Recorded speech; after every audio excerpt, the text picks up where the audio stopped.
Ngayong World Kidney Day, makakausap natin si Dr. Romina Dangilan, Deputy Executive Director ng National Kidney Transplant Institute o NKTI. At pwede rin po kayong sumali sa ating talakayan. I-post ang inyong mga tanong o komento sa ating Facebook Live. Magandang hapon po, Dr. Dangilan.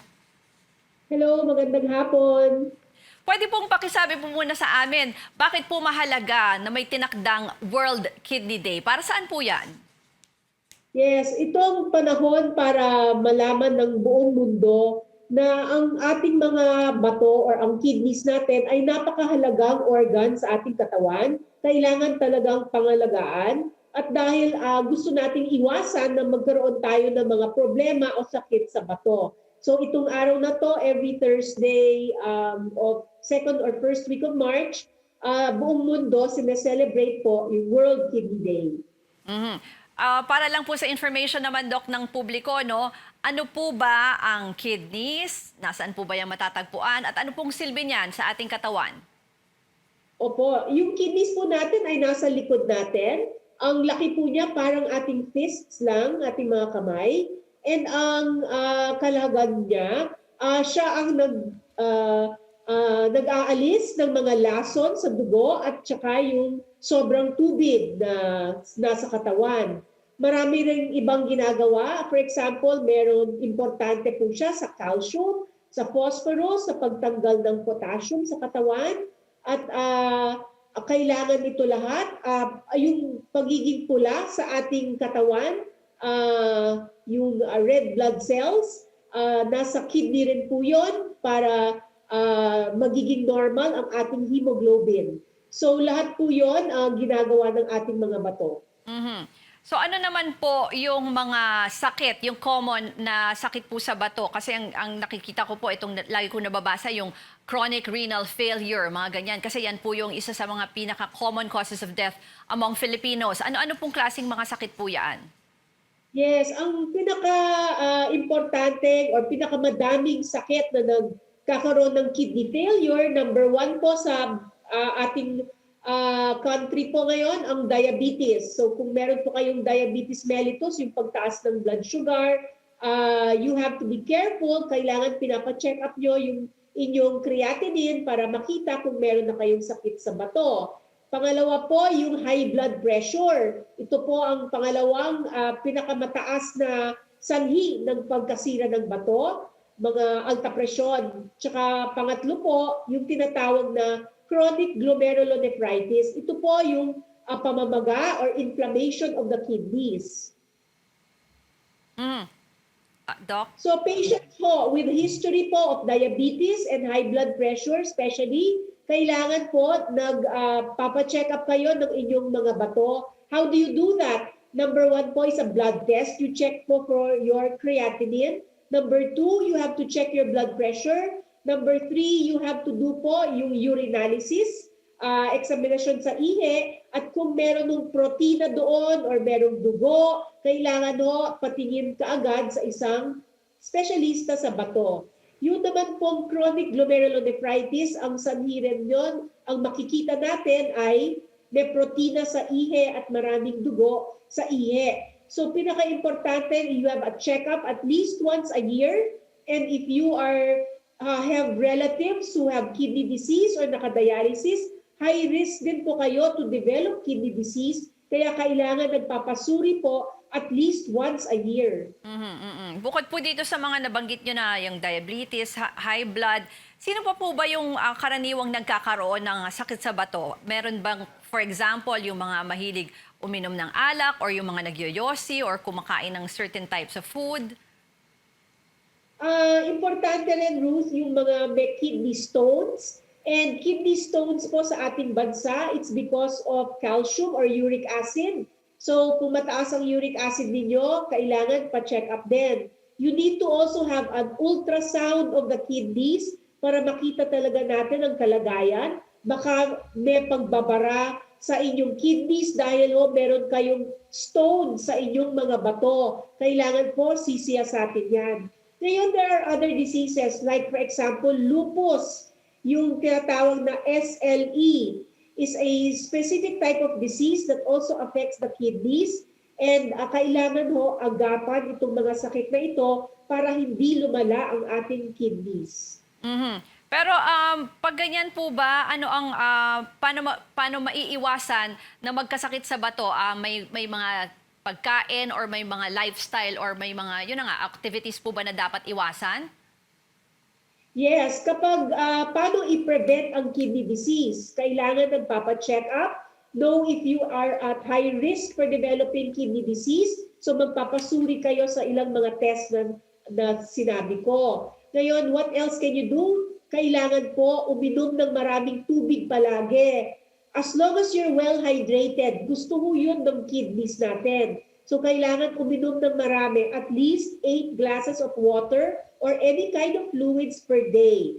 Iwasan rin po ang maalat. Sinasabi po namin sa ating mga pasyente at sa ating mga mamamayan, kapag nagluluto, you can put some salt, but kapag nakahain na po ang pagkain, huwag nyo dagdagan ng asin, or iwasan nyo rin yung mga maalat like patis, toyo. Try not to be so heavy on those, bagoong. Alam ko ho na pampasarap po yun sa ating mga pagkain. Pero medyo moderate lang po ang ilalagay natin. Marami pa po tayong pag-uusapan. Nakikita ko may mga ibang tanong po dito sa ating Facebook Live. Kasama pa rin natin si Dr. Romina Dangila ng NKTI sa pagbabalik ng Newsroom ngayon dito sa CNN Philippines. Kidney Day, kasama pa rin natin sa serbisyo ngayon si NKTI Deputy Director Romina Dangilan. Dok, puntahan ko lang yung mga question ng netizens. No? Itong unang tanong, sabi ni Annie Panoy Akar, saan po ba nararamdaman yung sakit pag may kidney stone? Siguro anong mga sintomas din po para ipa-check up niya yan? Usually po, ang sakit ay nasa likod natin. At saan sa likod? Usually lower back, below the waistline ang sakit ng bato. Tapos minsan kapag medyo you tap the back, it will cause pain. Na pwede rin ho ang sakit ay sa pag-ihi. So kung umiihi yung patient, masakit. At saka dito sa may puson, minsan dun rin po ang sakit. Ang sakit nanggagaling pag yung stones natin, when they're moving, when they're going down the kidneys, or basta gumagalaw sila, nagagasgas nila yung mga daanan ng ating yung ureter or yung maski sa kidney itself. Pag nagagasgas, sometimes that can cause pain, and pwede rin that can cause some blood in the urine. Makikita po nyo sa ihi na medyo kulay niya parang tsa, so it's a bit dark ang kulay. Okay. Si Sunshine Antonio, medyo particular lang po yung mga cases na tinatanong na ating mga nanonood sa Facebook Live. Namamaga daw yung paa niya at yung binte, arthritis daw ba yan? Or nakakasira din po ba yan sa kidney? May effect po ba yan? Kailangan pag may manas ang paa at binte, kailangan tuklasan kung saan nanggagaling. Pwedeng manggaling sa kidney. Number 2, pwedeng manggaling sa atay. Number 3, pwedeng dahil sa puso. So kailangan yung tatlo sisiyasatin. Let's emphasize on the kidneys. Kailangan gumawa ng urinalysis yung pasyente, at kapag nakita maraming protina sa ihi, ay malamang dahil po may kidney disease yung pasyente yon. Kailangan tingnan yung creatinine niya kung mataas ba. So kapag may protina po sa ihi, sanhi yun na may primary problem po ang ating bato. So kailangan ho pumunta sa specialista sa bato para masiyasat yan. Hindi ho maganda na basta gagamutin lang. Example po, pumupunta sila sa doktor, yung ibang doktor, bibigyan lang sila ng gamot pampaihi. Tama naman ho yun, mawawala ang manas. Pero hindi po natuklasan kung saan nanggagaling yung manas. So yun ang pinaka-importante. Kasi kung matutuklasan natin ang sanhe at gagamutin natin ang sanhe, hindi na po uulit ang pagmamaga, makokontrol po siya. So, kailangan tuklasan kung ano ang sanhi. Okay. Si Amelita Suprino de Luna, nagpa-check up daw siya January 2020, serum creatinine. Normal naman daw. Kinuha daw po yun kasi kailangan niya for MRI. Pero nung pumunta na daw siya sa MRI, hindi na daw kailangan. Ganun po ba talaga yung proseso?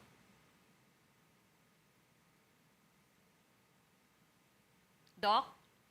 Okay. Nawala sa ating Zoom si Dr. Dangilan, pero even sa audio hindi na siya naririnig, no?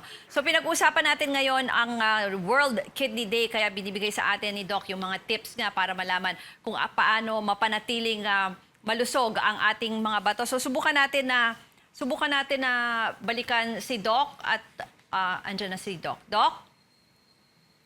Dr. Danggilan, can you hear me now? Hi, Ruth. Okay. Narinig niyo po yung tanong Yes, I ko can. tungkol dun sa serum creatinine nitong isang viewer natin? Yes, kapag gagawa ho ng CT scan tsaka MRI, kailangan ng creatinine because these two procedures, they can use a dye and yung dye hindi po maganda sa kidney. So sometimes what we do is we order a plain CT scan or a plain MRI para walang dye na gagamitin. So pag ganun, then it's safe for the kidney. Pero kailangan talaga ng creatinine. Okay.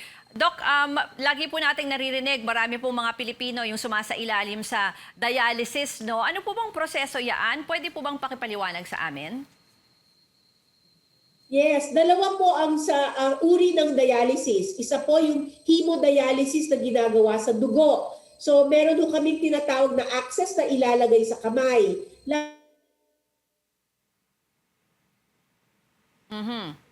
Nawala ulit si Dr. Danggilan. Pero ang sinasabi niya po kanina ay para nga mapanatiling healthy itong ating mga bato or kidneys. Yung paulit-ulit na sinasabi niya, no, dapat daw uminom ng tubig. Ang sinabi niya kanina ay yung minimum of 8 glasses per day. Balikan natin si Doc, no, yung pin-explain yung dialysis.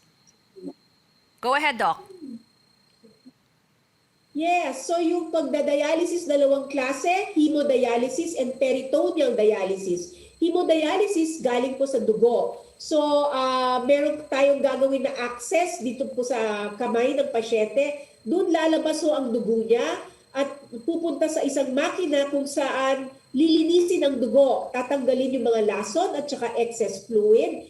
Pag nalinis na po, then yung dugo ibabalik rin sa pasyente. Kapag ganun po, konektado po yung pasyente ng 4 na oras, 2 to 3 times a week for the dialysis session. Meron pong isa, maganda rin po, ang peritoneal dialysis. Dito naman po, ginagamit ang abdominal cavity. Nilalagyan po natin ng isang catheter dito po sa loob ng ating abdomen at doon po maglalagay tayo ng isang special solution at doon nagnanatili yung tubig na yon for about 6 to 8 hours. During that time, the fluid is inside the abdomen. Lahat po ng lason at excess fluid pupunta po doon. And after about 8 hours, i-drain yung tubig na yon with all the poisons from the body. Gagawin po yon about 3 to 4 times a day, every day. Ang maganda po sa peritoneal dialysis, tinetrain po natin yung pasyente o yung caregiver niya na siyang gagawa ng peritoneal dialysis sa bahay niya. So hindi na ho niya kailangan pumunta sa isang hemodialysis center para sa treatment. Ginagawa lang po nila sa bahay nila. Okay. Huli na lang po, Doc. Last question na kasi yung limited yung time natin. Pakiulit na lang po yung inyong mga bilin para magkaroon tayo ng healthy na kidneys po. Yes, so we need to know na mahalaga ang ating kidneys. Kailangan i-check up po siya at least once a year. Kailangan po, if you are diabetic or you have high blood pressure or meron po kayong sakit na pamamaga ng kidneys, kailangan po magpa-check up po sa inyong doktor at least once a year. How do you prevent kidney disease? Drink a lot of fluids all the time. Avoid very salty or yung masyadong maalat na pagkain. And you have to have good sleep. You have to have a moderation in your lifestyle. Try not to smoke and not try to drink too much alcohol. Thank you so much. And Okay. please celebrate World Kidney Day with the National Kidney and Transplant Institute. Maraming pong salamat sa inyong panahon kay Dr. Romina Danggilan, Deputy Executive Director ng NKTI. At magbabalik pa